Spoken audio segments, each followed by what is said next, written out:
Oil இயற்கை விவசாயிகளின் நேரடி விற்பனை அங்காடி. Healthy food, healthy living. Download today from Google Play Store. Oil online app. Trusted by more than 10,000 families. இதில் பார்த்தீங்கன்னா திமுகவுக்கு என்ன பயம்ன்றதுனா, ஒன்று அங்கே போனால் ஸ்வீப்பு, தனியாக நின்னா ஏதோ அடி கொஞ்சம் கம்மியாக விழும் அப்படின்றதான். எப்படி இருந்தாலும் அடி விழும். ஏன்னா தாவேகா தனித்து நின்றாலும் அவர்கள் பிரிக்க போகின்ற ஓட்டுகள் நிறைவேற்றிய தீர்மானங்கள் எல்லாத்தையும் பாருங்கள். தாவேகா நிறைவேற்றின தீர்மானங்கள் அப்படியே இன்னொரு திமுக தான். இவர்களுக்கு தனித்தன்மை கிடையாது. எந்த ஒரு விஷயத்திலும் கூர்ந்து பார்க்கின்ற அறிவோ இல்லை இந்த விஷயத்தில் நாங்கள் தாவேகா தனி இதான் சொல்கிறாருல மேடையில் அன்றைக்கி சொன்னார்ல, அதுவும் எழுதி கொடுத்து படித்தது தான். இப்போ தெரியுதா, நாம் வழக்கமான அரசியல்வாதிகள் அல்ல, நாம் இதை இது பண்ண வந்தவர்கள் அல்ல, மக்கள் பக்கம் நிற்கிறவர்கள்னு. அப்போ நீட்டு தேர்வில் இவருடைய தோலை உரிக்கிறதுக்கான வேலையை பண்ணணுமா வேணாம்? 24 பேர் இதுக்கு முன்னாடி மரணித்தார்கள். கேட்டால் 5 பேர் 6 பேருன்றாங்க. அவங்களுக்கு மட்டும் என்ன உயிர் இல்லையா? அவர்களுக்கெல்லாம் சாரி சொன்னாரா? இப்போது ஏன் ஒரு சாரி சொல்கிறார்? போட்டு நீங்கள் அடி நகர்த்தணுமா வேணாமா, பேசணுமா வேணாமா? இது பேசியிருந்தீங்கன்னா இன்றைக்கி அனைத்து தொலைக்காட்சிகளிலும் இது ஒரு விவாத பொருளாக மீண்டும் மாறி இருக்குமா இல்லையா? உங்களை எது தடுக்கிறது? அதனால தான் சொல்கிறேன், திமுகவை பார்த்து பயமா? இன்னை வரைக்கும் முதல்வரோ துணை முதல்வரோ அங்கே போய் பார்த்தீங்களா? எங்கள் தலைவர் போய் பார்த்தாரு. இப்படிலாம் இருக்கணும் தீர்மானம். எங்கே இருந்தது? அப்போ இவர்கள் இந்த மிதவாத போக்கு இல்லாட்டி அரசியல் செய்ய தெரியல, இப்படி தானே இருக்குது. தலைவரெலாம் பேசணும். நீங்கள் யாருங்க பெருசாக இன்றைக்கி என்ன பண்ணணும், இன்றைக்கி எது பெரிய மேட்ரு, அதை எடுத்து அடிக்கணும், அவங்கள தூங்க விடாமல் பண்ணணும், மக்கள்கிட்ட இவங்களுடைய பிரச்சனையை கொண்டு போகணும். அதன் மூலிமா ஏங்க அண்ணாமலை ஃபேமஸ் ஆனார்? பிஜேபி தானே. பிஜேபி இவங்க சொல்கிறபடி பார்த்தா பிஜேபிக்காரனை காமெடி பீஸாக பார்ப்பாங்க. அவனுக்கு அறிவே இருக்காதுன்னுவாங்க. அவனுக்கு எதுவுமே தெரியாது. திமுக பொறுத்த என்ன சொல்லுவாங்க, அவங்களாம் அறிவே கிடையாது, காமெடி பீஸுங்க அப்படி இப்படின்னு. ஏன் அண்ணாமலை மட்டும் ஃபேமஸ் ஆனார்?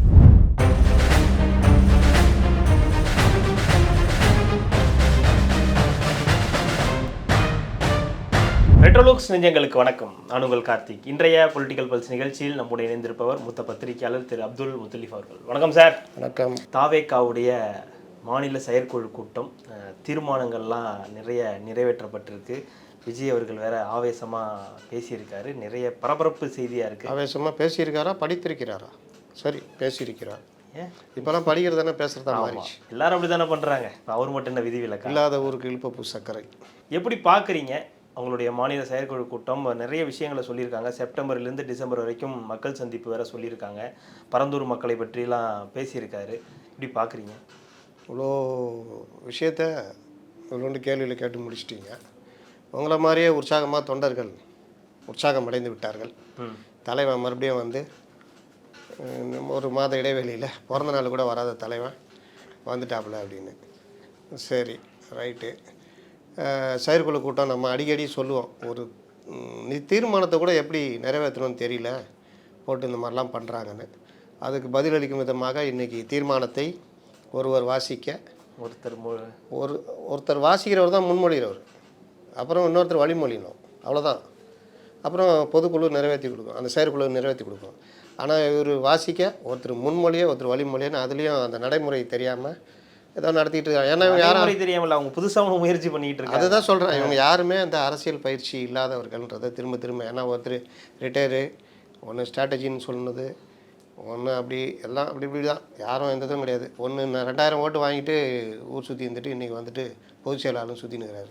அதனால் இவர்கள் யாருக்குமே இந்த நடைமுறைன்றது ஒவ்வொரு தடவையும் சரி கொஞ்சம் கொஞ்சமாக அடுத்த கட்டத்துக்கு இவங்க போகிறாங்க. இப்படி மாறி வரத்துக்குள்ளே தேர்தலும் முடிஞ்சிடும். சரி, அது பரவாயில்ல, அது அவங்க பிரச்சனை.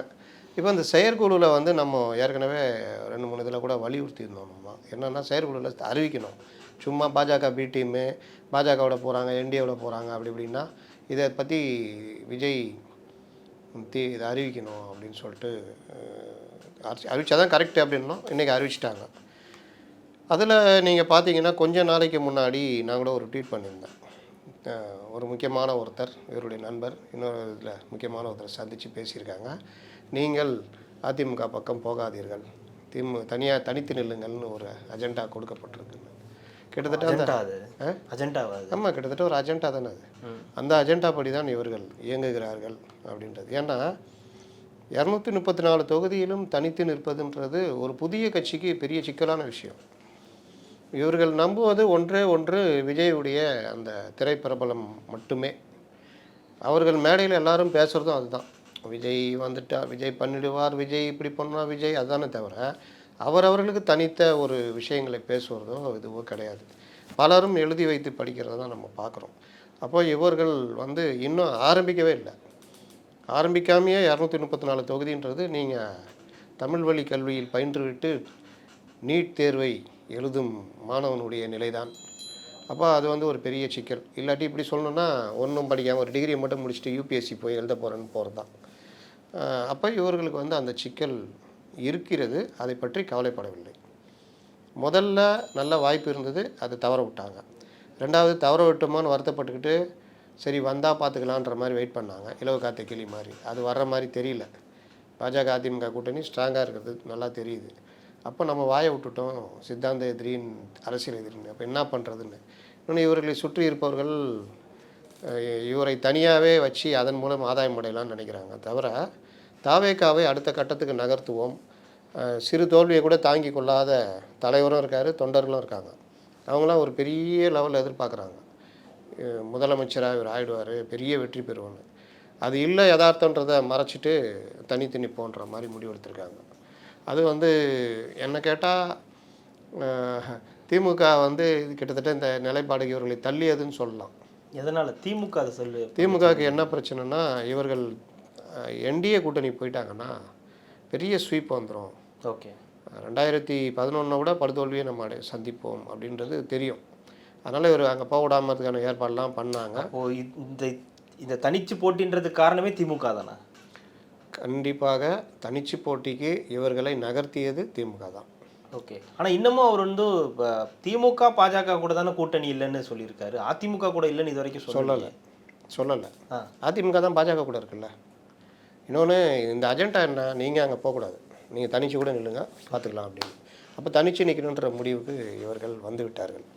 இதில் வந்து பார்த்தீங்கன்னா திமுகவுக்கு என்ன பயம்ன்றதுனா, ஒன்று அங்கே போனால் ஸ்வீப்பு, தனியாக நின்னால் ஏதோ அடி கொஞ்சம் கம்மியாக விழும் அப்படின்றது தான். எப்படி இருந்தாலும் அடி விழும். ஏன்னா தாவேக்கா தனித்து நின்றாலும் அவர்கள் பிரிக்க போகின்ற ஓட்டு திமுகவுடைய வாக்குகள் தான். அது அதிமுக பாஜக ஓட்டு இல்லை இருக்கும், இல்லைன்னு சொல்ல முடியாது, இருக்கும். பெரும்பாலும் பிரிக்க போவது இவர்கள் வாக்கு தான். அப்போது அவர்கள் வந்து ஏற்கனவே 39% அப்படின்னா இவங்க 45% தான். சிறுபான்மை மக்களுடைய வாக்குகள், பட்டியலின மக்கள் வாக்குகள், பெண்கள் வாக்குகள் அதிகமாக திமுக கையில் இருக்குது. அப்படின்னா உளவியல் ரீதியாக இந்த கூட்டணி ஜெயிக்கும் இப்போ தோற்குன்ற மாதிரி ஒரு கருத்து வரும்ல, அந்த கருத்தும் வந்து நீங்கள் அடுத்து போக போக மாறும் பொழுது எல்லாருமே சொல்லுதுன்னா தாவேக்கா ஓட்டு வாங்குவாங்கப்பா 20% வாங்க, இப்படி தான் இப்போ வரைக்கும் சொல்கிறாங்க. தாவேக்கா ஜெயிக்கும் இதாகவான்னு சொல்லலை. அப்போ தாவேக்கா ஓட்டு வாங்கும். அந்த ஓட்டு வந்து இவருடைய ஓட்டாக வாங்கும். திமுக இனி வர்றதுக்கு வாய்ப்பு ரொம்ப கம்மின்ற கருத்து போக போக அது பேசப்படும். என்ன தான் இவர்கள் அசைன்மெண்ட்டு நரேட்டிவ்னு செட் பண்ணாலும் அதை வந்து இவர்களால் தடுக்க முடியாது. அப்படி போகும் பொழுது அந்த வாக்குகள் கோர் ஓட்டு திமுக ஓட்டு விஜய்க்கு போகும் பொழுது அந்த அடி திமுக கூட்டணி தான் விழும். ஆக மொத்தத்தில் அடி கொஞ்சமாக வேணுமா பெருசாக வேணுமான்னு முடிவு பண்ணி பெருசாக வேணாம் எப்பா தனியாக நில்லுப்பான்ற அளவுக்கு நகர்த்தியிருக்காங்க. ஆனால் இதில் விஜய் எடுத்த ஒரு பக்கம் முடிவை நான் வரவேற்பேன். ஏன்னா பாஜகவோட விஜய் கூட்டணின்னு போனார்னா அடுத்து அவர்களுக்கான அந்த சிறுபான்மை மக்கள் வாக்கு மற்ற விஷயங்கள்லாம் அவருடைய தனித்தன்மை போயிடும். ஆனால் நிலை அறிந்து இவர்கள் முன்னாடியே முடிவு எடுத்துருக்கணும் அதிமுகவோட கூட்டணின்னு, அதையும் எடுக்கலை. இப்போ வேறு வழி இல்லாமல் தான் தனியாக நிற்கிற நிலைமை. இது அவர்கள் என்ன பேசினாலும் உறுதியான ஒரு அரசியலும் பேசுறது கிடையாது. இப்போ விஜயகாந்த் பேசுன மாதிரி 2 பேரையும் அட்டாக் பண்ணுறதும் கிடையாது. அதனால் விஜய்க்கு வந்து இது ஒரு ஆசிட் டெஸ்ட் மாதிரி. இப்போ சொல்லியிருக்காரு இல்லையா, குறுகி போவதற்கு திமுக அதிமுக இல்லை கூட்டணி வைக்கிறதுக்கு அப்படின்ற ஒரு வார்த்தையும் ஒரு பயன்படுத்துகிறார். அதிமுகவை அட்டாக் பண்ணலை அப்படின்ற இடத்துல இப்போ அதிமுகவே அட்டாக் பண்ணுறாரு. அதெல்லாம் ஒரு மேட்டர் இல்லைங்க, சும்மா எழுதி கொடுத்ததை படிச்சுட்டு போகிறது. இவர் என்ன பேசினாரா? எழுதி கொடுத்ததை படித்தாலும் அது அவர் தானே படிக்கிறாரு. அதுதான் அவர் தான் படிக்கிறாரு. அது என்ன பெரிய இதுவா? அங்கே அவங்கள மாதிரி நான் தயாராக இல்லை, போகிறது இல்லைன்றாரு. காலங்கள் எப்படி வேணாலும் மாறும். இது நாளைக்கு ஆட்சி மாறும் பொழுது பாஜக கிட்ட வேணால் போகாமல் இருக்கலாம், திமுக கூட ஒரு போகிறதுக்கும் வாய்ப்பு இருக்கும். இன்றைக்கி இல்லை, அடுத்த 31 கூட. அதனால் அந்த மாதிரிலாம் நீங்கள் இன்னொரு மக்கள் நீதி மையமாக கூட மாறத்துக்கு வாய்ப்பு இருக்கிறது. பெரிய அளவில் வெற்றின்றது இவர்களுக்கு இல்லைன்னு சொல்ல வரேன். ஏன்னா 234 தொகுதியும் இவர்கள் இனி தனித்து தான் பண்ணணும். இவர்களை நம்பி வர்றதுக்கு யார் வருவாங்கன்றதெல்லாம் தெரியாது. திமுக அதை கூட்டணியை தக்க வைக்கிறதுக்கு தான் பெரும்பாலும் பார்க்கும்.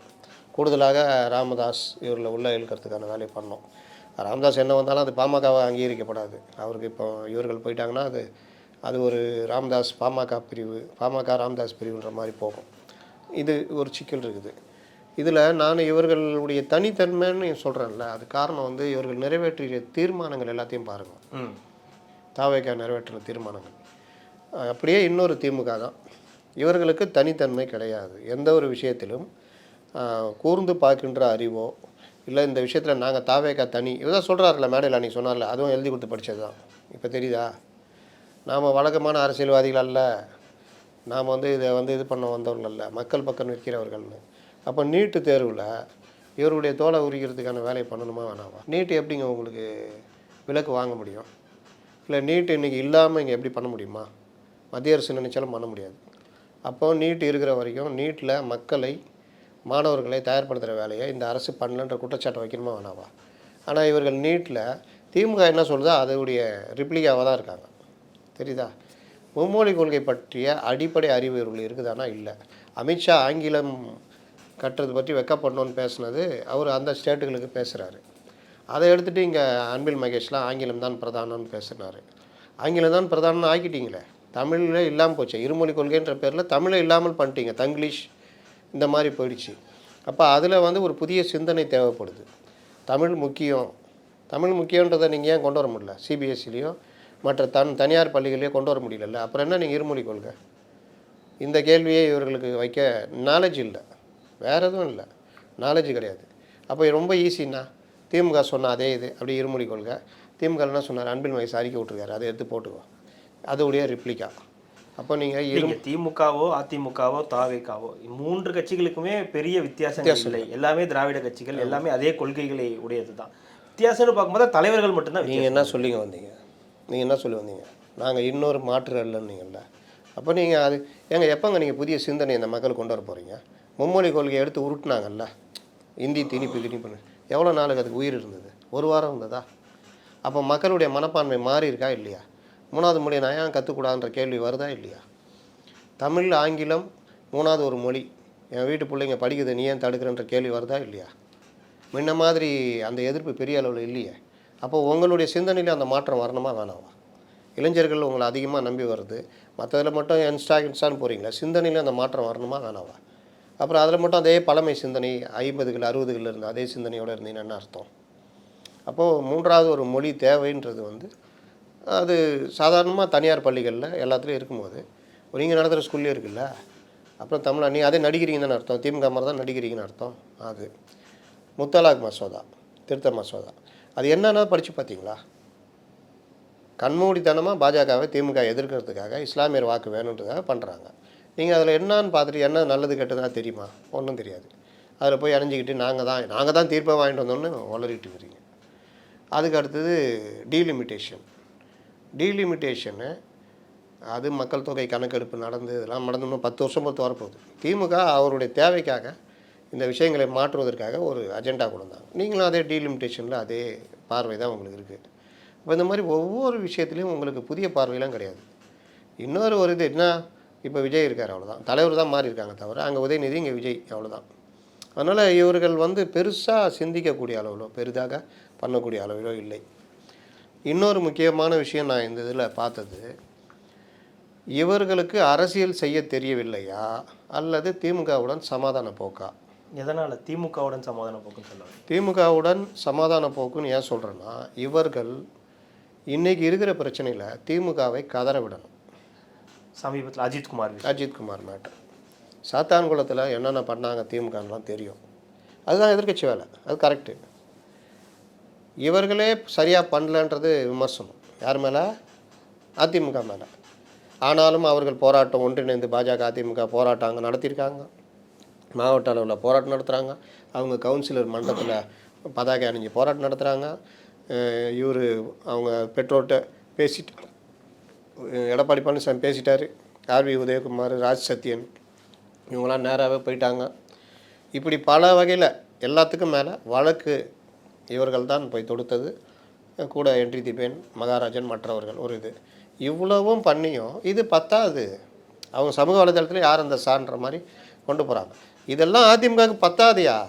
அவங்க எவ்வளோ பண்ணாங்க, நீ என்ன பண்ணுறன்ற கேள்வி இப்போவும் விமர்சனம் வைக்கப்படுது. இங்கே என்ன பண்ணீங்க? நாங்கள் தான், இவர்கள் ஒன்றும் கிடையாது, நாங்கள் தான் திமுகவுக்கு மாட்டுன்றீங்களே, என்ன பண்ணீங்க? அதற்கு உங்களுக்கு வாய்ப்பு, நீங்கள் யார், உங்களுடைய விர்ச்சுவல் வாரிசுன்னு சொல்கிற அந்த உங்களுடைய ரசிகர்கள் தன்னெழுச்சியாக தானாக பண்ணுறாங்க. அந்த ஜெராக்ஸ் எடுத்து விநியோகிச்சாங்களா, அந்த மாதிரி சமூக வலைதளங்கள் பண்ணிகிட்டு இருக்காங்க. சில பேர் அந்தந்த மாவட்டத்தில் ஏதாவது பண்ணுறாங்க. ஆனால் நீங்கள் தலைமையிலேருந்து என்ன பண்ணுறீங்க? 3ஆம் தேதி ஒரு ஆர்ப்பாட்டம் அறிவிச்சிங்க. போலீஸ் உங்களுக்கு பர்மிஷன் கொடுத்தாங்க, சிவானந்தா சாலையில் நடத்திக்கங்கன்னு. அதை 6ஆம் தேதியாக ஏன் மாற்றினீங்க? என்ன அப்படி தேவை வந்தது? இவர்களுக்கு போராட்டம் நடத்துறதுக்கான ஒரு போலீஸே அனுமதி கொடுத்தா அந்த அதை கையில் எடுக்கிற தைரியம் இல்லை பாருங்கள். 3வது விஷயம் 6ஆம் தேதின்னு சொல்லிட்டு போய் கேட்குறாங்க. போலீஸு 6ஆம் தேதி பர்மிஷன் கொடுக்கல. ஏன்னா இந்த தேவையே இல்லை, சிபிஐ விசாரணை கொடுத்துட்டாங்க, போஸ்ட்மார்ட்டம் ரிப்போர்ட்டெல்லாம் வந்துடுச்சு. அது இவர்கள் கோர்ட்டுக்கு போகிறாங்க. கோர்ட்டும் எப்படி பார்க்கும்? ஒரு விஷயம் நடக்கலைன்னா நீ போராட்டம் நடத்தலாம், ஆனால் எல்லாம் தீர்வு கோர்ட்டு மூலியமாக கிடச்சிச்சு. சிபிஐ விசாரணைக்கு கவர்மெண்ட்டே உத்தரவிட்டுச்சு. அந்த கிரெடிட்டை அவங்க எடுத்துக்கிட்டு முதல்வர் அவ்வளோ கருணை உள்ளவர் அப்படி இப்படின்லாம் அந்த சைடில் பேசிக்கிட்டு இருக்கிறாங்க. அப்புறம் எதுக்கு போராட்டம்? போய் பிள்ளைங்களை படிக்க வைங்கப்பான்ற அளவுக்கு இன்றைக்கி தீர்ப்பு. போய் போக்சோ வழக்குது, குடிக்க வேணான்னு சொல்லு, இந்த மாதிரிலாம் பிரச்சாரம் பண்ணு நீதிபதி அறிவுரை சொல்லி அனுப்பிச்சி விட்டார். அப்போ நீங்கள் என்ன அரசியல் பண்ணுறீங்க? 3ஆம் தேதி பர்மிஷன் கேட்குறீங்க, 6ஆம் தேதி பர்மிஷன் தரல, கேட்குறீங்க தரல, என்ன பண்ணணும்? தடை மீறி போராட்டம் நடத்துங்க, கைதாக்குங்க. என்ன இருக்குது? என்ன கெட்டு போகுது? கைதானா உங்களை என்ன பண்ண போகிறாங்க? மாலையில் விடுதலை பண்ண போகிறாங்க. அங்கேயே பத்திரிகையாளர்களை சந்திக்கலாம், கைதாகிட்டு வெளியில் சந்திக்கலாம் எல்லாமே. ஆனால் சந்திச்சா பேசணுமே, இதை பற்றி சொல்லணுமே, அதுக்கு நாலேஜ் வேணுமே. இது எல்லாம் நடந்திருக்குது, அது கொஞ்சம் படிக்கணும். இல்லைப்பா, சொல்கிறத வச்சு பார்க்கும்போது அங்கே யாருக்குமே அறிவு இல்லைன்ற மாதிரி ஒரு பொருள் வருது. இந்த மாதிரி அறிவுன்றது வேறுங்க. அறிவுன்றது இந்த இதை பற்றி இதை சம்மந்தமான நாலேஜ் இல்லை. எப்படி சார் இப்போ அந்த இதுலேருந்து சிடி நிர்மல்குமார் பேசுகிறாரு, ஆதவர்ஜனா வந்தால் பேசுகிறாரு, புஷியானது கூட அப்பப்போ அங்கங்கே பேச தான் செய்கிறாரு. ஆனால் ஒட்டுமொத்தமாக அவங்க மேலே ஒரு இது வைக்கிறது நடைமுறை அரசியல்னு ஒன்று இருக்குல்ல, மக்கள் பிரச்சனை, அப்பப்போ இருக்கிற பிரச்சனை. இப்போ இவரெல்லாம் பேசுகிறாங்கல்ல, அண்ணாமலை பேசுகிறாரு, சீமான் பேசுகிறாரு, ஒப்பிடுங்க. இல்லை மற்ற தலைவர்கள், இப்போ எடப்பாடி பழனிசாமி பேசுகிறாரு, இன்றைக்கி கூட ஜெயக்குமார் பேசுகிறாரு, ஒப்பிட்டு பாருங்கள். எந்த விஷயத்த கரெக்டாக தொடணும், எதை பேசணும், எதை கையில் எடுக்கணும், ஏதாவது இருக்கா பாருங்கள் பொதுவாக. இப்போ நான் ஏன் இல்லைன்றது சொல்கிறேன். இன்றைக்கி அந்த ஸ்ட்ராட்டஜிஸ்ட் ஒரு ஆள், அவருக்கு ஒரு பெரிய கோடி கணக்கில் கொடுத்து உட்கார வச்சுக்கிறாங்க. என்ன தான் பண்ணுறாருன்னு தெரில. எந்த ஸ்ட்ராட்டஜிஸ்ன்னு சொல்லுங்கள், அங்கே 2-3 பேர் இருக்காங்க. ஏங்க பணம் கொடுத்து உட்கார வச்சிடணும், மற்றவங்களாம் கட்சிக்குள்ளே இருக்கிறாங்கல்ல. ஓகே, அவங்களாம் நிர்வாகி 2-3 பேர். அவன் யார்? ஆதவர்ஜுனா இருக்கார், வேறு இருப்பாங்க, இருக்கிறதெல்லாம் சொல்லிட்டு இருப்பாங்க. வெளியிலேருந்து ஒருத்தர் எதுலேயுமே சீன்லேயே வரமாட்டார், பேக் போனாக இயங்கி கொண்டு இருப்பவர், கட்சியுடைய பொதுச்செயலாளரோட கைகோர்த்து சுற்றி கொண்டு இருப்பவர் மிஸ்டர் ஜான் ஆரோக்கியசாமி. நான் அந்த இடத்துல இருந்தால் இந்த செயற்குழுவை மிக அழகாக பயன்படுத்தியிருப்பேன். ஒரு அருமையான உரையை தயாரித்து எப்படியும் படிக்க தான் போகிறார். இல்லை, என்னோட கேள்வி, அவர் நேரில் போயிருக்காரு, விஜய் அவர்களும் புஷியானந்த் அவர்களும் அந்த வீட்டுக்கு அஜித்குமார் வீட்டுக்கு போனாங்க, ஒரு ஆறுதலை கூறுறாங்க, 2 லட்ச ரூபா பணம் கொடுக்குறாங்க, வெளியே வந்தாங்க.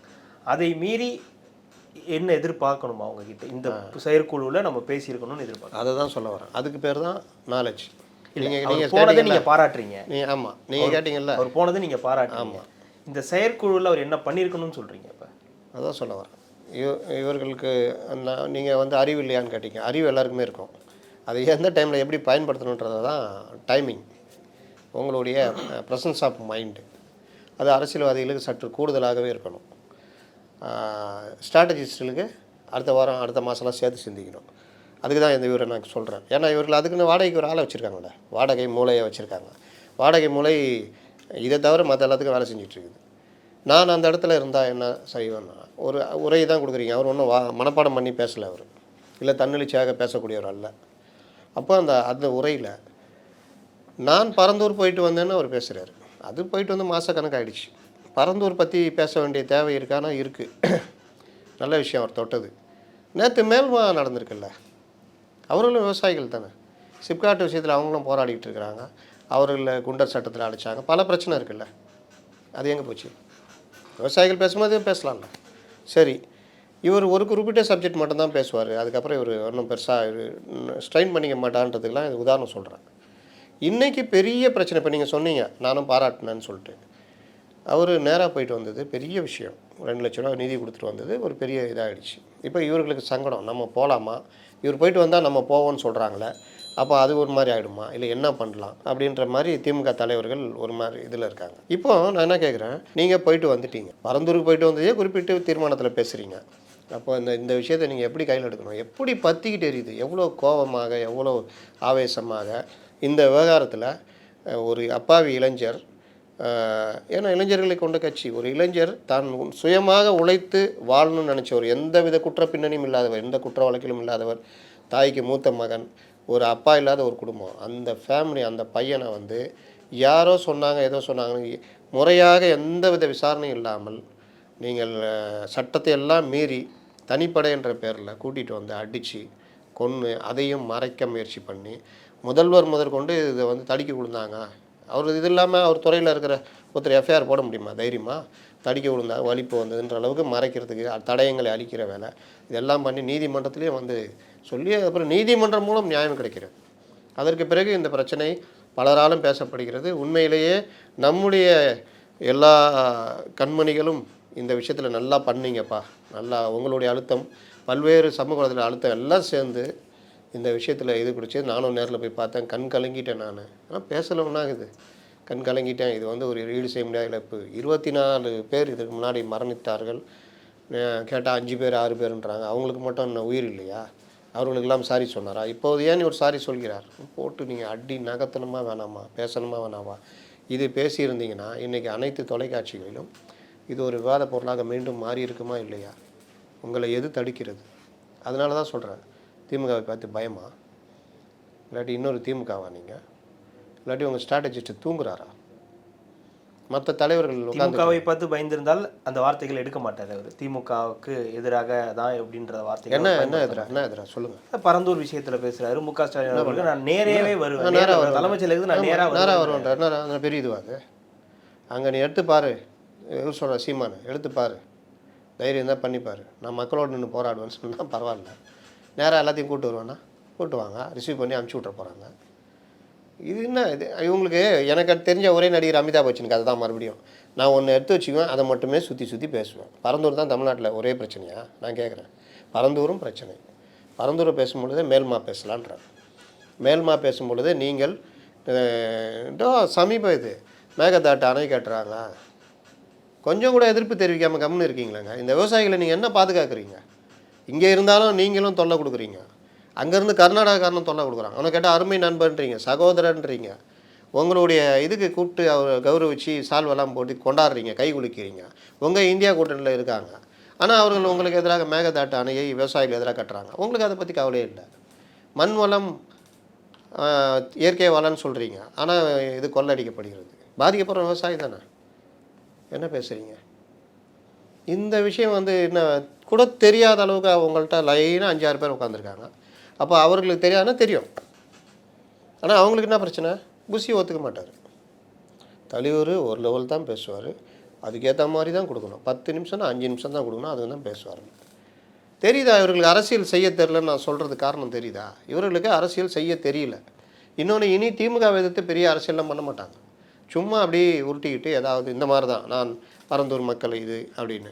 சரி, நாங்கள் வந்து தீர்மானம் போட்டோமே, நீ இன்னும் அயோக்கியத்தனமாக பேசுகிற, இன்னும் நாங்கள் தான் தீர்மானமே போட்டோமே அஜித்குமார் பற்றி அப்படின்னா, தீர்மானத்தை படிக்கிற நம்ம இவர் கொஞ்சம் இன்ட்ரோ கொடுத்துட்டு படிக்க ஆரம்பித்தார் ஆதவ் அர்ஜுனா. என்ன அந்த தீர்மானத்தில் இருக்குது? இந்த மாதிரி நடந்த விஷயங்கள், பல இளைஞர்கள் பாதிக்கப்பட்டது, ப்ளஸ் இந்த விவகாரத்தை எப்படிலாம் அரசு மறைக்க பார்த்தது, அரசு அதிகாரிகள், இன்னும் இந்த இதுக்கு பின்னாடி இருக்கிற அரசு அதிகாரிகள் யார், இதெல்லாம் ஏன் மறைக்கிறீங்க? அந்த பெண் யார், அவ்வளோ சக்தி வாய்ந்தவரா? அவருக்கு பின்னாடி இருக்கிறதுன்னா மோசடி வழக்குன்னு சொல்கிறாங்களே. இந்த இளைஞருக்கு வெறுமனே அந்த அரசு ஊழியர் கொடுத்துட்டா போதுமா? நீங்கள் பண்ணுறது எப்படி சரியாக இருக்கும்? இன்னும் நீங்கள் காவல்துறை சீர்திருத்தம் 2022 வந்திருக்கு, 2022லேயே கொடுத்துட்டார் சிடி செல்வம். நீங்கள் என்ன பண்ணீங்க? இன்றைக்கும் இப்போ நான் பேசிகிட்டு இருக்கிறப்பவும் காவல்துறை அத்துமீறல் நடக்கத்தானே செய்யுது. ஒரு எஸ்பி மக்களை மிரட்டுறாரு, ஒரு இடத்துல புகார் கொடுக்க போனவரை கையை உடைக்கிறாங்க, மாற்றுத்திறனாளி பாதிக்கப்படுறாரு. என்ன பண்ணுது காவல்துறை? என்ன உங்கள்கிட்ட இருக்குதா? இன்னொரு பக்கம் சட்டம் ஒழுங்கு, இது எல்லாம் சேர்த்து பேசினா இந்த அறிக்கை தீர்மானத்தில் கொண்டு வந்தால் தான் நல்லாயிருக்கும். ஆனால் இவர்கள் என்ன பேசுகிறாங்க? இந்த இதெல்லாம் சொல்லிவிட்டு தீர்மானம் சிபிஐ வழக்கு மாற்றப்பட்டிருக்கிறது, மாற்றுக்கிறாங்க. இவர்கள் காவல்துறை மேலே இவர்களுக்கே நம்பிக்கை இல்லை. அது கேவலப்படுத்துகிற விஷயம் அல்லவா? சிபிஐக்கு எப்படி நீங்கள் மாற்றலான்னு இது வந்து தீர்மானமாக போடுறதா மேட்ரு? அஜித்குமார் நடந்த விஷயம் எவ்வளோ பெரிய அநியாயம். இந்த அரசு உடைய இதே காமிக்குது. காவல்துறை எந்த அளவுக்கு அத்துமீறி இருக்குதுன்னு காமிக்கணுன்றது தானே தீர்மானம். தெரியுதா நான் சொல்கிறது? அப்புறம் உள்துறை அமைச்சர் உள்துறை அமைச்சர் யாருங்க? யார் உள்துறை அமைச்சர்? அமித்ஷாவா? தமிழக உள்துறை அமைச்சர் யார்? முதலமைச்சர்னு சொல்லிட்டு போங்களா, என்ன பயம்? நான் சொல்கிறது தெரியுதா? ஏன் அவர் மு.க. ஸ்டாலின் பேர் சொல்லி தானே சார் சொல்கிறார். இந்த உள்துறை அமைச்சர்னு சொல்லும்போது உள்துறை அமைச்சர்னு சொல்லுவாங்க. என்ன உள்துறை அமைச்சர்? உள்துறையை கையில் வைத்திருக்கிற அமைச்சர் அவர், முதலமைச்சர் அவர். இல்லை, வார்த்தைக்கு வார்த்தை அவரை நம்ம பாயிண்ட் பண்ணணும். ஆமாங்க, எல்லாத்துலேயுமே விஷயம் இருக்குங்க. பேசுகிற ஒவ்வொரு வார்த்தையில விஷயம் இருக்குது. தப்பாக பேசிட்டிங்கன்னா அதை எடுத்து கண்டெம்ட் போடுறாங்கல்ல, அப்போ பேசுகிற வார்த்தையில் விஷயம் இருக்குன்னு தானே அர்த்தம். அதை பேசுங்க கரெக்டான. இன்னொன்று, நீங்கள் என்ன கண்டென்ட் பேசுகிறீங்க? நீங்கள் தீர்மானம், அஜித்குமார் மரணத்துக்கான தீர்மானம் எப்படி இருக்கணும்? நான் சொன்ன மாதிரி தானே இருக்கணும். காவல்துறை அடக்குமுறை, தடயங்களை அழித்தல், அரசே துணை போகிறது. இதுக்கு முன்னாடி இதே மாதிரி போயிருக்கீங்க. நீதிமன்றங்கள் தான் பல விஷயங்கள் தலையிட்டு நியாயத்தை கொண்டு வருது. மனித உரிமை ஆர்வலர்கள், மற்ற எதிர்க்கட்சிகளுடைய போராட்டங்கள், பொதுமக்களிடையே இந்த விவகாரம் பரவி, இதெல்லாம் தானே அந்த பையனுக்கு ஒரு நீதியாக கிடச்சிருக்குது. அதற்கு பிறகு தானே நீங்கள் வந்து சாரி சொல்கிறீங்க. இன்னை வரைக்கும் முதல்வரோ துணை முதல்வரோ அங்கே போய் பார்த்தீங்களா? எங்கள் தலைவர் போய் பார்த்தாரு. இப்படிலாம் இருக்கணும் தீர்மானம். எங்கே இருந்தது? அப்போ இவர்கள் வந்து இந்த மிதவாத போக்கு, இல்லாட்டி அரசியல் செய்ய தெரியல, இப்படி தானே இருக்குது. தலைவரெலாம் பேசணும். நீங்கள் யாருங்க? நீங்கள் தாவேகா செயற்குழு எல்லாரும் எதை எதிர்பார்ப்பாங்க? ஊடகங்கள்லேருந்து எல்லாரும் என்ன எதிர்பார்ப்பாங்க? விஜய் பேசுகிறதா? அந்த பொதுமக்கள்லேருந்து, ரசிகர்லேருந்து எல்லாம் விஜய் என்ன பேச போகிறாங்கன்னு சொல்லுவாங்க. பரந்தூர் பற்றி பேசிட்டு போயிட்டாருன்னு என்னங்க? இவர்களுக்கு அரசியல் செய்ய தெரியலன்னு தெரியுதா? இன்னொன்று, இவர்கள் இனி இப்படி தான் இருப்பாங்க. 4வது விஷயம் வர்றேன். இதோ வருகிறார், மார்ச்சில் வருகிறார், ஏப்ரலில் வருகிறார். ஏப்ரலில் முடிந்து விடுகிறது படம். இதோ வருகிறார். ஜூனில் பாருங்கள், ஜூன் 22 அவர் பிறந்தநாள். அதுக்கப்புறம் பாருங்கள் வருவார். அப்புறம் ஜூன் 22க்கு வெளியே வரல, அப்புறம் எல்லாம் வெளியில் மக்களை பார்க்க வருது. அதுக்கப்புறம் ஜூலை, ஆகஸ்ட்டு, இப்போ செப்டம்பரில் வருகிறார். கூடவே மழையும் வரும். செப்டம்பரில் வடகிழக்கு பருவமழை ஸ்டார்ட் ஆகிடும். அங்கேருந்து டிசம்பர் வரைக்கும் கண்டிப்பாக வடகிழக்கு பருவமழையும் இருக்கும், விஜயும் இருப்பார். அப்போ அந்த பயணம், வெற்றி பயணம் எப்படி இருக்கும் பார்த்துங்க. இன்னொன்று, இவர்களுக்கு விஜய்க்கு தயாரித்து கொடுக்கின்ற இந்த மாதிரி அறிக்கைகள், இந்த மாதிரி விஷயங்கள்லாம் 5 பைசாவுக்கு பிரயோஜனப்படாது. அதை எதிர்த்துட்டு பொழிப்புரை இதெல்லாம் எழுதுறாங்க பாரு, மற்ற பத்திரிகையாளர்கிட்ட வெர்ஷன் கேட்குறாங்களே, அவங்க வேணால் அதிலேருந்து கண்டுபிடிச்சி இந்த திருக்குறளுக்கு அர்த்தம் இந்த மாதிரி வேணால் அதாவது சொல்லிட்டு தெரியலாமே தவிர, விஜயுடைய பேச்சு இந்த மாதிரிலாம் இருந்தால் ஒரு பைசாவுக்கு பிரயோஜனம் இருக்காது. இவர்கள் இந்த ஸ்ட்ராட்டஜிலாம் வச்சுக்கிட்டு ஒன்றுமே பண்ண முடியாது. வெறுமனே விஜயுடைய புகழை வச்சுக்கிட்டு, அந்த இளைஞர்கள் சக்தியை வச்சுக்கிட்டு பண்ணலாமே தவிர, இவர்கள் விஜயை விட்டுருங்க. இவர்கள் விஜய் பேரை வச்சு விஜய் கட்சி ஆரம்பித்து கையில் கொடுத்துட்டாரு. என்ன பண்ணுறீங்கன்னா ஒன்றும் கிடையாது. விஜயை கட்டி காக்கின்ற ஒரு ஓசோன் மண்டலமாக அண்ணன் பொதுச் செயலாளர் இருக்கிறாருன்னு நம்ம ராஜ்மோகனுக்கு எப்போவுமே அவரை தலைவர் என்னை குறுக்குன்னு பார்க்குறாருன்னு இவர் சொல்கிறாருல, அதே மாதிரி பொதுச் செயலாளர் என்னை குறுக்குன்னு பார்க்குறாருன்னு அவரை தலைவரை புகழ்வ பொதுச் செயலாளர், பொதுச் செயலாளர் போக கொள்கை பரப்பு செயலாளர், இவ்வளோ தான். அவர் இன்னொருத்தர் கொள்கை பரப்பு பொதுச் செயலாளரா? அவர் வந்து எந்த உலகத்தில் இருக்கான்னு தெரில. அதை மீறி அவர் எதாவது ரியாக்ட் பண்ணார்னா அவரை வச்சு செஞ்சு விட்ருவாங்க. அதனால் அவர் கொஞ்சம் லிமிட்டேஷன் உண்டு. மற்றவர்களை பற்றி சொல்ல தேவையில்லை, ஆதவர்ஜுனோ மற்றவர்களும் பெரிதாக. அப்போ இவர்கள் இன்னும் கொஞ்சம் காலம்தான் இருக்குது, இதுக்கு ஸ்பீடாக எதாவது பண்ணணும், அந்த விஷயத்தில் ரியாக்ட் பண்ணணும். அஜித்குமார் மேட்ரு பாருங்கள், பெருசாக ஒன்றும் இவர்கள் பெருசாக ரியாக்ட் பண்ணதே இல்லை. விஜய் போனதுனால அது கொஞ்சம் இதாச்சு. அதை தாண்டி பாருங்கள், ஒன்று மாவட்ட லெவலில் போராட்டமோ, மாநில லெவலில் இந்த புஷி ஆனந்த் இவங்களாம் கலந்துக்கிட்டீங்க போராட்டங்கள் நான் அறிவிச்சா தானேங்க ஜனங்களுக்கு கொஞ்சம் இவங்க இருக்கிறாங்கன்னு தெரியும். நீங்கள் மாவட்ட லெவலில் போராட்டம் நடத்தினா தானே அந்த மாவட்டத்தில் யார் கொஞ்சம் லீடர்ஷிப் வர்றான் அப்படின்னு தெரியும் போது இவர் தான் எம்எல்ஏ நிற்க போகிறாரா? ஆமாம், அந்த போராட்டத்தெல்லாம் பார்த்தாங்கன்னு நீங்கள் எதுவுமே பண்ணாமல் பண்ணியிருந்தா. அப்போ டோட்டலாக பார்த்தீங்கன்னா இன்னொரு திமுக செயற்குழு நடந்த மாதிரி தான் இந்த செயற்குழு இருக்குது. திமுக செயற்குழு மாதிரி தான் இருந்தது எனக்கு. எல்லாமே திமுக போட்ட செயற்குழு தீர்மானங்கள், அப்புறம் கொஞ்சம் மிதவாத தீர்மானங்கள், பெருசாக ஒன்றும் இல்லாமல் சிபிஐக்கு எப்படி மாற்றினீங்க, காவல்துறையை கேவலப்படுத்திட்டீங்க அப்படின்னு அஜித்குமார் மேட்டரில் ஒரு தீர்மானம். பரந்தூர் விவசாயிகளை நீங்கள் இது பண்ணிங்கன்னா நானே கூட்டிகிட்டு உங்களை பார்க்க வருவேன், தாராளமாக வா தம்பின்றாப்புல. அதனால் நீங்கள் இல்லைன்னு சொல்லுங்கள், இருக்குதுன்னு சொல்லுங்கன்னா, இருக்குதுன்னு சொல்கிறதுனால தான் அவங்க உட்காந்துக்கிட்டு அதெல்லாம்ங்க நீ பேசணும். விலை நிர்ணயிச்சிட்டாங்கல்ல, அரசாணை விலை நிர்ணயிச்சு அரசாணை போட்டாங்கல்ல, அப்புறம் பரந்தூர் அந்த இதை எடுக்கணும்னு சொல்லிட்டு அரசாணை போட்டாங்கல்ல. அப்போ அடுத்த கட்டம் என்ன? அதுக்கு நோக்கி தான் நகரப்போகுது. அதெல்லாம் நீங்கள் பேசணும். நீங்கள் எடுக்கிறீங்களா எடுக்கலையா ஏதாவது ஒன்று சொல்லுங்கன்னு கேட்குறாரு நீ விஜய். அவங்க தான் எடுக்கணும்னு முடிவு பண்ணி தானே நடவடிக்கை போய்கிட்டு இருக்கிறாங்க. அப்போ என்ன விலை கொடுத்தாலும் நான் அவரோட மக்களோட துணை நிற்பேன் அப்படின்னு சொன்னீங்கனாலாவது கொஞ்சம் பயம் வரும் அரசுக்கு. நான் மக்கள்லாம் கூப்பிட்டு உங்களை பார்க்க வருவேன்னா வாங்க தம்பின்ட்டுருவார். அதனால் இவர்களுக்கு அந்த தீர்மானங்கள் எல்லாமே நான் பார்க்கும் பொழுது வழக்கமாக திமுக என்னப்பா போட்டிருக்காங்க திமுக கடந்த காலத்தில் என்ன போட்டாங்க, நான் டீலிமிட்டேஷன் போட்டாங்கன்னா, நீட்டுக்கு எதிராக ஒன்று போட்டாங்கன்னா, இது போட்டாங்கன்னா அது போட்டாங்கன்னா அது எல்லாத்தையும் எடு கொஞ்சம் கொஞ்சம் மாற்றிக்கோ, அவ்வளோதான். பெரும்பாலும் இவர்களும் அவர்களை நோக்கி இவர்களுக்கு என்ன ஒரு பயம்னா, ஒருவேளை பிஜேபி ஆளுன்னு சொல்லுவாங்களோ அதை ஒன்று சொல்லிட்டு அதை நோக்கிய தீர்மானங்கள். பெரிய ஒரு விசாலமான பார்வை தமிழகத்தில் உள்ள பிரச்சனைகளை பற்றிய ஒரு பார்வையே இவர்களுக்கு இல்லை அப்படின்றது தான். இதில் பாஜகவுடன் கூட்டணி இல்லை அப்படின்ற ஒரு விஷயத்தின் மூலிமா அவர் என்டிஏ ஆள் என்டிஏக்கு வந்துடுவார், இல்லை ஆர்எஸ்எஸ் தான் இயக்குதுன்ற விஷயத்தை அவர் வந்து உடைச்சிருக்காருன்னு பார்க்கலாமா? இல்லை அது பொதுவாக அது ஒரு கருத்து உருவாக்கம் இருக்கு இல்லையா? நான் தான் சொன்னேனுங்க, விஜய் எதையும் தீர்மானிக்கிறது இல்லைங்க, அந்த 2 பேர் தான் தீர்மானிக்கிறாங்க. இப்போ கூட இன்னொருத்தர் 3ஆவதாக சேர்ந்துருக்காரு, அவர் வந்து அந்த தாவேக்காவுக்கு சம்மந்தம் இல்லாதவர். அப்போ இவர்கள் தான் தாவேக்காவுடைய நிலைப்பாட்டை தீர்மானிக்கிறார்கள், இவர்களுடைய அஜெண்டாவை வெளியிலிருந்து தீர்மானிக்கிறார்கள். அப்போ விஜய் வந்து அவர்கள் என்ன சொல்கிறாங்களோ நீங்கள் சொல்லுங்கப்பா, நான் முதலமைச்சர் ஆகணும் அவ்வளோதான், ஆனால் அதுக்கு தானே அதெல்லாம் பண்ணுறோம் அப்படின்ட்டு இவர்கள் அஜெண்டாவை அங்கே அரங்கேற்றுறாங்க. அந்த வகையில் பார்த்ததுனால தான் முதல்ல இவங்க அதிமுகவோட கூட்டணிக்கு போகல, 2வது வரும்னு எதிர்பார்த்தும் வர்ற மாதிரி இல்லை. இப்போ பாஜகவோட போகலாமா வேணாவா அப்படின்றதுல வந்து இவர்களுக்கு உள்ளே சிக்கல் இருக்குது. கண்டிப்பாக ஆதவ அர்ஜுனாவுக்கு இடிக்கும், நிர்மல்குமாருக்கு இடிக்கும், அந்த இன்னொருத்தர் திமுகலேருந்து வந்தார், திமுகலேருந்து தானே வந்தார் ராஜ்மோகன், திமுக மேடையிலேருந்து வந்தார் அவர், இப்போ இவங்களாம் அந்த மாதிரிலாம் இடிக்கும். அருண்ராஜி அது இங்கே இல்லாமல் அங்கே இல்லாமல் அது ஒன்றும் கணக்கில் வராது. அப்போ இந்த மாதிரிலாம் வரும்பொழுது இவர்கள் முடிவு பண்ணி தனியாக நின்றுக்கலாம் அப்படின்னு முடிவு பண்ணியிருக்காங்க. எல்லாருக்கும் எம்எல்ஏ சீட்டு உறுதி, லயலாமணிலேருந்து ரமேஷ்லேருந்து வீர விக்னேஷ்லேருந்து எல்லாருக்கும் ஒரு எம்எல்ஏ தொகுதி உண்டு. செலவு ஆட்களை கூட்டு போகிறது தான் இப்போ பிரச்சனை. அதனால் இந்த மாதிரி விவகாரங்கள் கிட்டத்தட்ட ஒரு சோர்வு நிலையை நோக்கி நகர்வார்கள் அப்படின்றது தான் எனக்கு பொறுத்த வரைக்கும். அதுக்காக அவங்க என்டிஏ போகணுன்னுலாம் நான் சொல்ல வரல, என்டிஏ போனாலும் தற்கொலைக்கு சமானம் தான். 10 சீட்டு 15 சீட்டு தான் இப்போ தருவாங்க இப்போ இருக்க நிலமையில். சரி மரியாதை கொடுத்து ஒரு ஸ்வீப் அடிக்கணும், ஒரு 40 சீட்டை கொடுத்தா கூட இவர்கள் ஜெயிப்பாங்க, 30 சீட்டு 35 சீட்டு ஜெயிப்பாங்க. அதற்கு பிறகு அதிமுக மாட்டின தாவேக்கா நிலைமை தான். அதனால் அது பெரிய ஒரு இதுவாக இருக்காது. அதனால் 2 கட்ட நிலைமை பார்த்தோம்னா சரி அந்த அஜெண்டா பிரகாரமாக போகும், தனியாகவே நிற்கணும்னு நின்ட்டாங்க. இப்போ தேர்தலை தனியாக சந்திக்கணும், பிரச்சாரம் போகணும், இந்த மாதிரி பல விஷயங்கள் இருக்குது. இவர்கள் சொல்வது ஒன்றே ஒன்று, எங்கள் பர்சன்டேஜ் ஏறிச்சு, விஜய் வருவார், விஜய் தான் முதலமைச்சர் அப்படியே சொல்லிகிட்டே ஓட்டுவாங்க.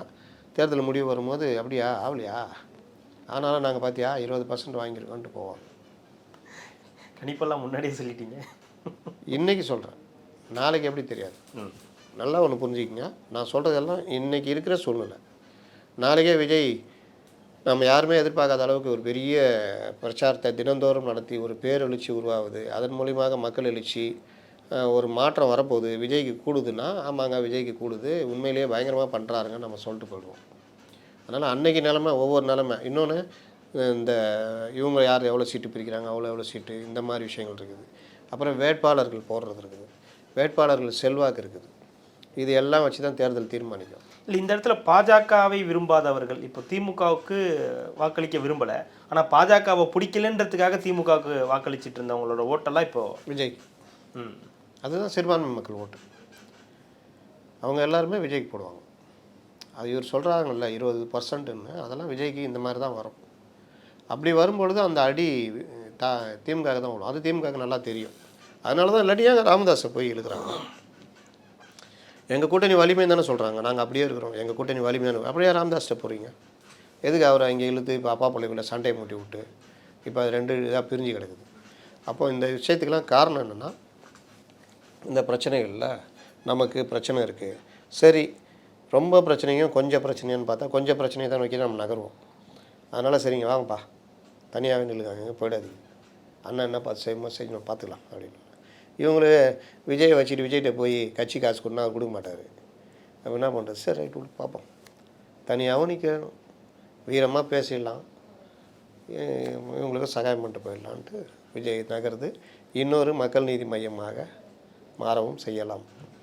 ஏன்னு சொல்கிறேன்னா, ஒருவர் திரைப்படத்தை முடித்துவிட்டு வருவார் அப்படின்னு சொன்ன பிறகும் முடித்த பிறகும் வரத்துக்கு அவர் தயாராக இல்லை, மக்களை சந்திக்க அவர் தயாராக இல்லை. தினம் தினம் மக்கள் பிரச்சனைகளில் அறிக்கையோ மற்ற ஏங்க நீங்கள் விஜய் வந்துட்டீங்க, நீங்கள் எனக்கு கொஞ்சம் சிக்கலுங்க, ஒரு ஆஃபீஸ் போடுங்க, ஒரு கோர் டீம் வச்சுக்கோங்க, ஒரு 10 பேரை வச்சுக்கோங்க, எனக்கு டெய்லி அறிக்கை விடுறதுக்கு இதெல்லாம் ரெடி பண்ண ராமதாஸ் இருக்கார், அவர் தைலாபுரத்தில் உட்காந்துட்டு பூத கண்ணாடி வச்சா பார்த்துன்னுக்கிறாரு எங்கெங்கே என்ன நடக்குதுங்க.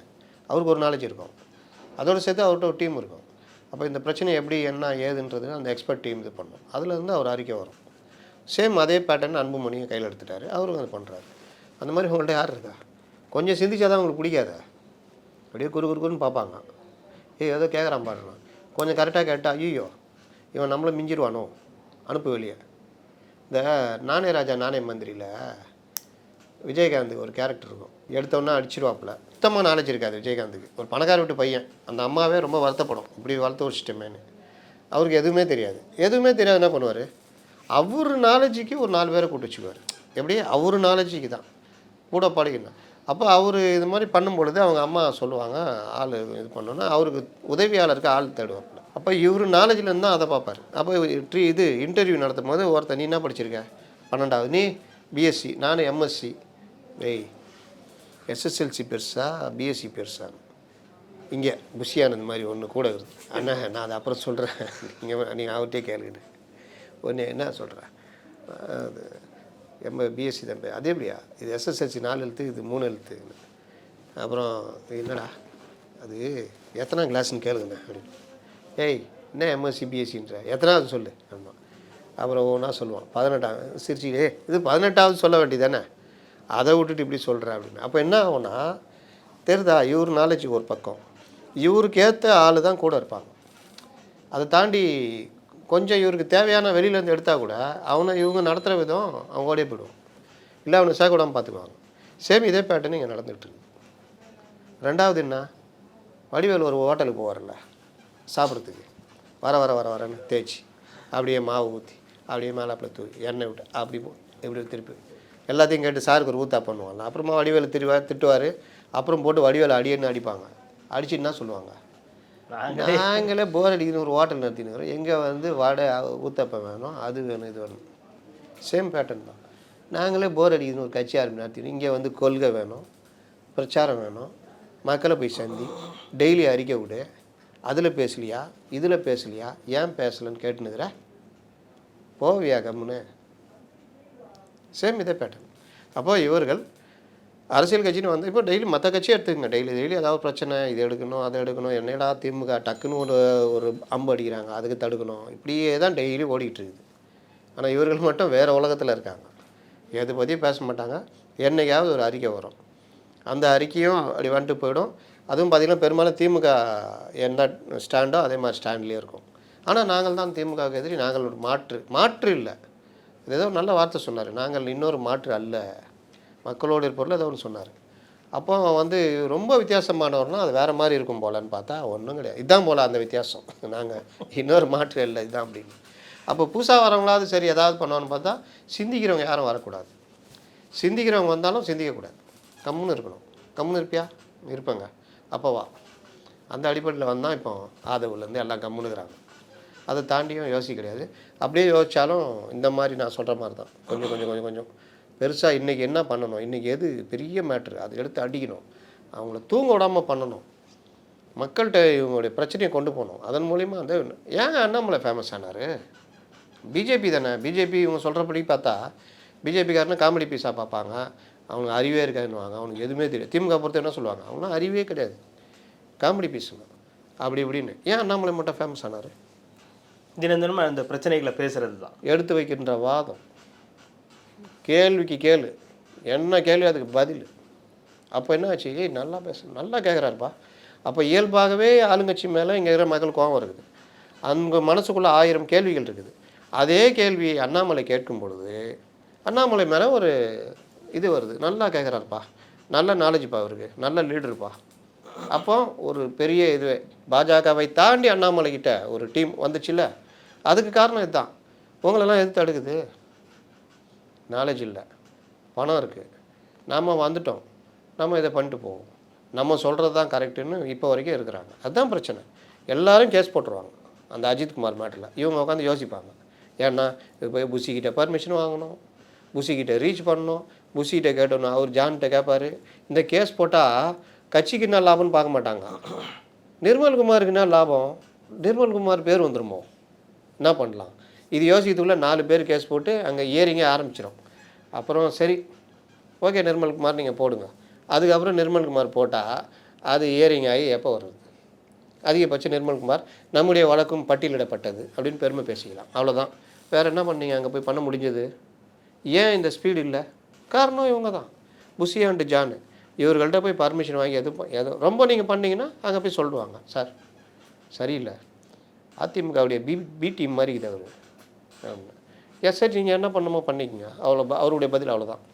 நீங்கள் முடிவெடுத்து பண்ணிக்கங்க, அடுத்த செகண்டே முடிச்சு விட்ருவாங்க. அதனால் இவர்கள் இருவரை வைத்தே கட்சி இயங்குகிறதுனால இது அடுத்த கட்டத்துக்கு நகர்றதுன்றது இவர்கள் இருவர் சிந்தனையாகவே இதாகிடும். ஒன்றும் சொல்கிறதுக்கு இல்லை, இதுக்கு மேலே நம்ம விரிவாக சொல்ல முடியாது. கண்டிப்பாக சார், தொடர்ந்து பேசலாம். மிக்க மகிழ்ச்சி, நன்றி.